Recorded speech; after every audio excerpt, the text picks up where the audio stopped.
Kalpana from the team कानून सीखो और मैं आपको पढ़ाऊँगी CRPC 1973 that is criminal procedure code 1973। तो किसी भी सब्जेक्ट को जानने के लिए सबसे पहले उसका एक जनरल सा इंट्रो दिया जाता है। तो हम एक जनरल से इंट्रोडक्शन की तरफ चलते हैं और हम सबसे पहले इंट्रोड्यूस करेंगे लॉ को कि लॉ क्या होता है। वैसे मैं आप सबको बता दूं कि आप लोग जो भी इम्पोर्टेंट पॉइंट्स हैं मैं आपको बताते जाऊंगी और आप प्लीज़ उन्हें नोट करते रहिएगा अपनी नोटबुक में या कहीं पे भी। तो हम चलते हैं इंट्रोडक्शन पार्ट पे। इंट्रोडक्शन में सबसे पहले आता है लॉ। व्हाट इज़ लॉ, क्या होता है? तो लॉ एक जनरल सी गाइडलाइंस होती हैं, बेसिक से रूल्स होते हैं जिनको आपको फॉलो करना चाहिए अपने लाइफ में, चाहे सोशल लाइफ हो चाहे पर्सनल लाइफ हो, किसी भी तरह की कोई भी लाइफ हो, आपको वो फॉलो करने चाहिए मतलब ताकि आपकी लाइफ थोड़ी स्मूथ चले, एक सिस्टमैटिक तरीका हो आपकी लाइफ में किसी भी चीज़ को करने का। तो वो होता है लॉ। आप कई बार आप उन चीज़ों को नहीं फॉलो करते हैं तो उसके लिए पनिशमेंट भी होती है या कॉन्सिक्वेंसेस होते हैं उसके, पनिशमेंट अगर नहीं होती है तो।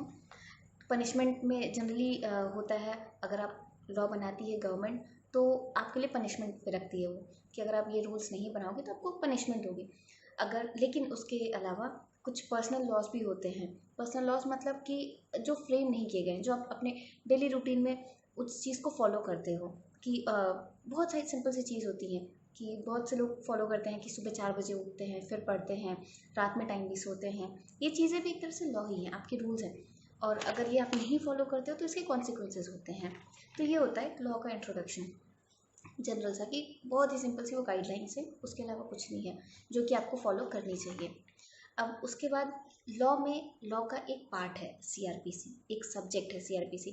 वैसे तो लॉ बहुत वास्ट है, बहुत ही वास्ट है, और हमने एक कॉमन मैन के टर्म्स में आपको ये चीज़ समझाया कि लॉ क्या होता है। लेकिन लॉ अगर आप बहुत डिटेल में जाए तो उसके बहुत सारी डेफिनेशंस दी हुई हैं बहुत सारी बुक्स में, आप उनको देख सकते हो। लेकिन मैंने आपको एक जनरल सा आइडिया दिया है ताकि आप समझ सको। अब लॉ का एक सब्जेक्ट होता है CRPC जिसको हम पढ़ने जा रहे हैं। CRPC आपका क्रिमिनल लॉ है। तो उसके लिए आप पहले डिवाइड करोगे लॉ को। तो लॉ को बेसिकली 2 पार्ट्स में डिवाइड किया गया है, सिविल लॉ और क्रिमिनल लॉ। तो सिविल लॉ में आपकी सिविल राइट्स वाली चीज़ें आती हैं, जैसे कि कॉन्ट्रैक्ट हो गया, टॉर्ट्स हो गया, और उसका प्रोसीजर है CPC, सिविल प्रोसीजर कोड जो कि सिविल लॉज को गवर्न करता है। अब उसके साथ ये तो हो गया सिविल वाली चीज़ जहाँ पे आपकी सिविल राइट्स के बारे में बात हो रही हो या रेमेडी के बारे में बात हो रही हो। उसका नेक्स्ट होता है क्रिमिनल लॉ। क्रिमिनल लॉ का मतलब होता है कि जहाँ पे क्राइम इन्वॉल्व हो, क्राइम या फिर कोई रॉन्ग है इन्वॉल्व हो, तो वो आपका आ जाता है क्रिमिनल लॉ में। तो CPC है आपका सिविल प्रोसीजर कोड जो कि सिविल के लॉज को गवर्न करता है, और CRPC है क्रिमिनल प्रोसीजर कोड जो कि आपके क्रिमिनल लॉज को गवर्न करता है। अब आप अगर इन दोनों लॉज को फर्दर और बाइफरकेट करें, फर्दर और डिवाइड करें, तो हर लॉ में आपको 2 तरह के लॉज मिलेंगे उनको अगर आप आगे डिवाइड करते हो तो। एक होता है सब्सटैंटिव लॉ, दूसरा होता है प्रोसीजरल लॉ। ये सिविल में भी होता है, क्रिमिनल में भी होता है। तो सब्सटैंटिव लॉ का मतलब क्या हुआ, आप वर्ड्स को ध्यान देना। सब्सटैंटिव का मतलब क्या हुआ, सब्सटेंस, जो आपको कोई सब्सटेंस दे रहा हो वो होता है सब्सटैंटिव लॉ। कि आपको एक सब्सटेंस प्रोवाइड किया उसने, आपको एक मटेरियल दिया, तो वहाँ पे क्या होता, किसी भी सब्सटैंटिव लॉ में आपके क्राइम्स, रॉन्ग्स या फिर क्रिमिनल सिविल में जो भी आपके एक्ट होते हैं वो डिफाइंड होते हैं कि क्या एक्ट क्राइम कहलाएगा, कौन सा एक्ट नहीं कहलाएगा, और उसकी क्या पनिशमेंट होगी। ये चीज़ें बेसिकली आपके सब्सटैंटिव लॉ में डिफाइंड होती हैं। फिर आता है आपका प्रोसीजरल लॉ। प्रोसीजरल लॉ में क्या होता है कि ये जो भी सब्सटैंटिव लॉ में जो क्राइम्स दिए हुए या फिर जो एक्ट के बारे में बात हो रही है, उस एक्ट को जब हम उस एक्ट से रिलेटेड कोई भी केस जाएगा कोर्ट में, तो कोर्ट कौन सा प्रोसीजर फॉलो करेगी उस एक्ट को, उस क्राइम को या फिर उस रॉन्ग को डील करने के लिए, उसको सॉल्व करने के लिए बेसिकली। तो ये होता है प्रोसीजरल लॉ, जहाँ पे आपका प्रोसीजर बताया जाता है, जो कि एक जुडिशरी या फिर जुडिशियल जो ऑर्गेनाइजेशन है वो कौन सा प्रोसीजर फॉलो करेंगी। तो हमने अभी तक क्या देखा, एक शॉर्ट सा रिकैप में देखो आप कि लॉ क्या होता है, जनरल से रूल्स या जनरल सी गाइडलाइंस, ठीक है। और फिर आता है कि लॉ कितने तरह का होता है। तो लॉ होता है सिविल और क्रिमिनल। सिविल में जो कौन से लॉज आते हैं आपके, जैसे कॉन्ट्रैक्ट हो गया, टॉर्ट्स हो गया, और सीपीसी उसका प्रोसीजर लॉ है, क्रिमिनल का, सिविल का, सॉरी सिविल का। फिर आता है आपका दूसरा लॉ, होता है क्रिमिनल लॉ।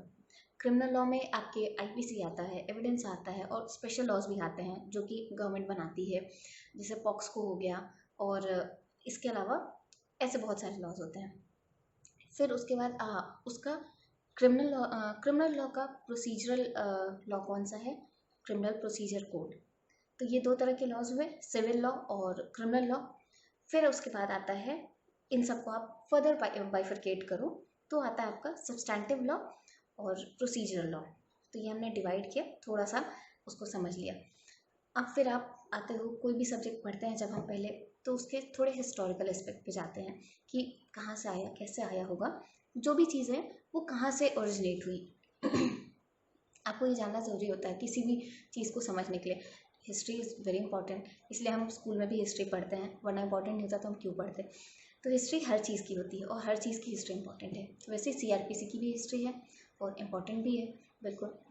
तो सीआरपीसी हमारा आता है 1861 में, जो कि था ब्रिटिशर्स का दिया हुआ।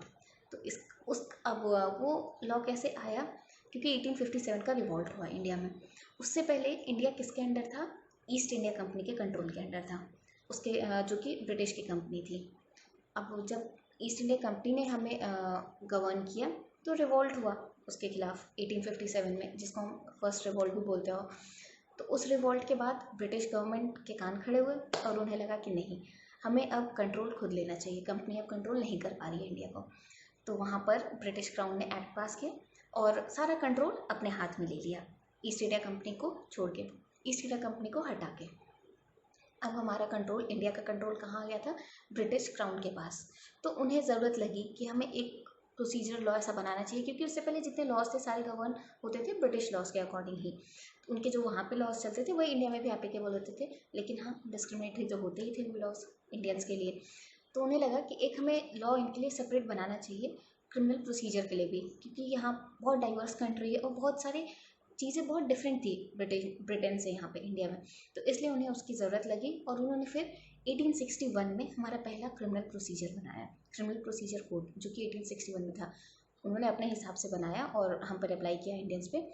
फिर उसके बाद उसमें चेंजेस हुए, फिर 1861 के बाद 1872, फिर 1882 आया, ऐसे 2-3 बार उसमें चेंजेस हुए।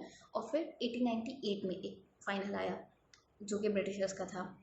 वो 1898 का जो एक्ट था उसे हमने हटा के फिर अपना खुद का एक्ट बनाया था इंडिपेंडेंस के बाद, जिसे हम अभी फॉलो करते हैं, जो है क्रिमिनल प्रोसीजर कोड 1973। तो सीआरपीसी 1973 ने किसको रिप्लेस किया था, सीआरपीसी 1898 को, इसको रिप्लेस किया था। तो ये कुछ पॉइंट्स आप ध्यान कर लेना। तो हम अब आ गए हैं अपने अभी वाले एक्ट पे, सीआरपीसी 1973, जिसने रिप्लेस किया 1898 वाले एक्ट को। अब सीआरपीसी कब इन्फोर्स हुआ, 1 अप्रैल 1974 को इन्फोर्स हुआ। बट हम सीआरपीसी 1973 लिखते हैं, क्यों, क्योंकि 1973 में हमारा एक्ट बना था। तो जो जिस ईयर में एक्ट बनता है हम हमेशा उस ईयर का नाम, ईयर को साथ में लिखते हैं, इसलिए हमारा CrPC is criminal procedure code 1973। तो ये हुआ हिस्ट्री के बारे में। हिस्ट्री इतनी सी है, जितना इंपॉर्टेंट है मैंने आपको बता दिया, इससे ज़्यादा कुछ इंपॉर्टेंट नहीं है। अब उसके बाद आता है थोड़ा सा बेसिक सा ऑब्जेक्ट देख लेते हैं कि सीआरपीसी का ऑब्जेक्ट क्या है। कोई भी आप एक्ट बनाते हो या कोई भी काम ही करते हो आप पर्पसली, तो उसका एक पर्पस होता है, एक ऑब्जेक्ट के साथ आप करते हो कि मुझे ये चीज़ अचीव करना है। तो उसका सीआरपीसी का क्या ऑब्जेक्ट था, उसके क्या पर्पस थे, तो उसे आप किसी बुक में ढूंढेंगे तो आपको मिल जाएगा।